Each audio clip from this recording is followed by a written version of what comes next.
Hello दोस्तों, आप सभी का स्वागत है हमारे एक नई वीडियो में। आई होप आप सभी अच्छे होंगे। तो आज हम एक बहुत ही इंपॉर्टेंट टॉपिक के ऊपर डिस्कस करने वाले हैं, जो कि है अगर आप एक फ्रेशर हैं या फिर एक्सपीरियंस, तो ये वीडियो स्पेशली आपके लिए बनाई गई है। बहुत सारे बच्चे ये होते हैं ना, किसी कंपनी के तलाश में है, या फिर जो एक्सपीरियंस वाले बच्चे हैं वो कंपनी स्विच करने की तलाश में लगे रहते हैं।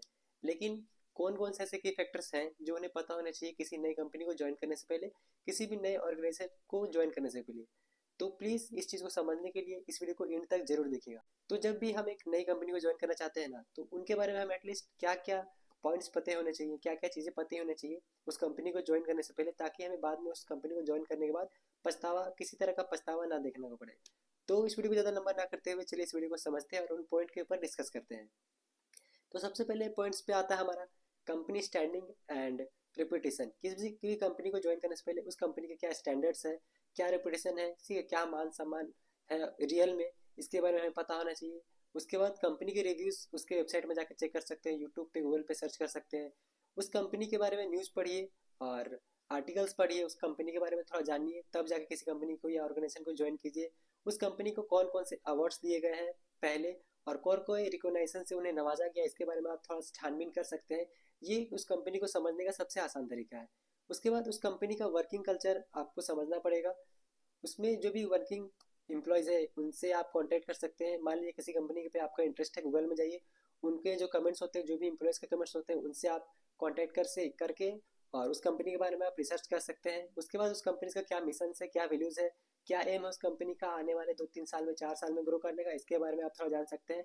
कंपनी के जो एम्प्लॉयज़ है उसका टेस्टिमोनियल्स चेक कर सकते हैं। जो होता है ना, जैसे कंपनी में नए नए लड़के तो ज्वाइन करते हैं, बट कुछ सालों में छोड़ के चले जाते हैं, कुछ महीने में छोड़ के चले जाते हैं, फिर नए बच्चे आते हैं, नई कंपनी ज्वाइन करते हैं, फिर छोड़ के चले जाते हैं। तो आखिर छोड़ के जाना क्यों है, कंपनी की हायरिंग नीति क्यों निकलती है, तो इस पर भी आप फोकस कर सकते हैं। इसके बाद उस कंपनी की लीडरशिप और मैनेजमेंट पे आप फोकस कर सकते हैं। उसमें क्या होता है ना, कि जो भी फाउंडर है, लीडरशिप है उस कंपनी का, जो लीडर है, अभी इंडिया में बहुत ज़्यादा ट्रेंडिंग है सीईओज को लेकर, फाउंडर्स को लेकर, मैनेजर्स को लेकर। तो उनकी आईडीज, मान लीजिए आपको किसी भी कंपनी में इंटरेस्ट है, उसकी सीईओ और फाउंडर आपको गूगल पे, इंस्टाग्राम पे, फेसबुक पे, हर जगह उनकी प्रोफाइल मिल जाएगी। उनकी प्रोफाइल को चेकआउट कर सकते हैं। वो कितने हम्बल है, कितने डाउन टू अर्थ है, क्या उनके प्रोस्पेक्टिव है, कैसे नेचर के हैं, इसके बारे में आप जान सकते हो। क्योंकि कंपनी का सीईओ और या फाउंडर अच्छा होता है, हम्बल होता है, तो कंपनी के साथ साथ अपने एम्प्लॉयज़ की भी केयर कर सकते हैं। तो इस पर आपको गौर करने की ज़रूरत है। कंपनी का ट्रैक रिकॉर्ड चेक कर सकते हैं आप, एम्प्लॉयज़ का ट्रैक रिकॉर्ड चेक कर सकते हैं कि वहाँ पे स्टेबिलिटी है कि नहीं। कंपनी का जो टर्नओवर, जैसे भी मैंने बताया कि कंपनीज में ज़्यादा वैकेंसीज एटलीस्ट नहीं आना चाहिए, क्योंकि कंपनी में वैकेंसीज तब आती हैं तब जब पुराने एम्प्लॉयज़ छोड़ कर जाते हैं। तो किसी भी ऑर्गेनाइजेशन को ज्वाइन करने से पहले वहाँ पे कंपनी का एम्प्लॉय का टर्नओवर चेक कर लें। उसके बाद अपना पर्सनल करियर ग्रोथ देख कर ही, एडवांसमेंट अपॉर्चुनिटीज़ देख कर ही वहाँ पे ज्वाइन करें, मेरा मानना ये है। क्योंकि मान लेना, अगर कोई भी कंपनी हर महीने, हर वीकली अगर ट्रेनिंग आपको नहीं करा रही है, तो कहीं ना कहीं आप अपने स्किल्स को वहाँ पे पीछा कर दोगे। बहुत सारी कंपनी ऐसी है जो फिर स्किल ट्रेनिंग के नाम पे, सेफ्टी ट्रेनिंग के नाम पे हर महीने ओकेशंस कराती है, ट्रेनिंग्स कराती है। इससे क्या होता है कि एम्प्लॉयज़ का जो स्किल्स होता है उसमें डेवलपमेंट होता है, उन्हें काम करने का तजुर्बा और भी ज़्यादा होता है।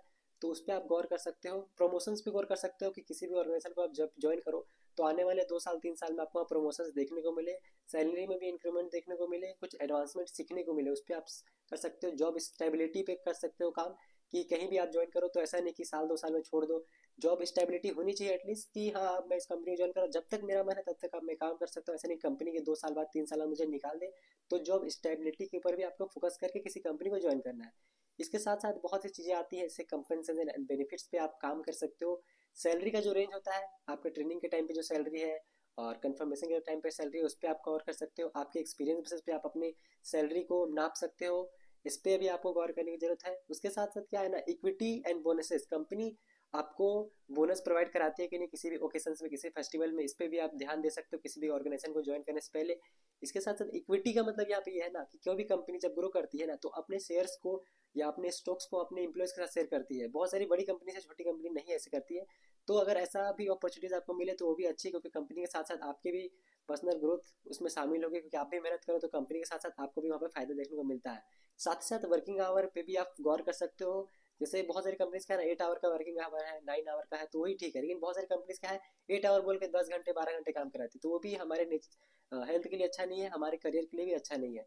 इन लास्ट में सिंपल वर्ड में एक और बात बोलूँगा, कंपनी लोकेशन। आप ऐसी कंपनी को कभी भी ज्वाइन मत कर लेना जो कि बहुत ही जंगल एरिया में पड़ता हो और ऐसे रूरल एरिया में पड़ता हो जहाँ पे बहुत सारी चीज़ें की फैसिलिटीज आपको उपलब्ध नहीं है। जैसे हॉस्पिटल्स हो सकते हैं, ग्रोसरी शॉप हो सकते हैं और भी बहुत सारी ऐसी चीज़ हो सकते हैं।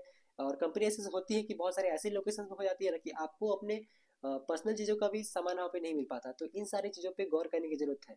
तो अब इतने सारे टॉपिक्स मैंने आपके साथ शेयर कर दिए, कौन कौन सी चीज़ों को आपको गौर करने की जरूरत है, बट आपको ये मिलेगा कहाँ उसके बारे में थोड़ा बताऊँ।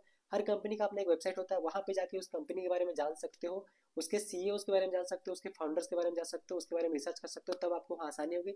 उसके बाद हर कंपनी का एक सोशल मीडिया अकाउंट भी होता है, जैसे इंस्टाग्राम, फेसबुक है, यूट्यूब है। वहाँ पे भी वो अपने एम्स को डिस्कस करती है, अपने वैकेंसीज को डिस्कस करती है, अपने फ्यूचर गोल्स को डिस्कस करती है, ठीक है।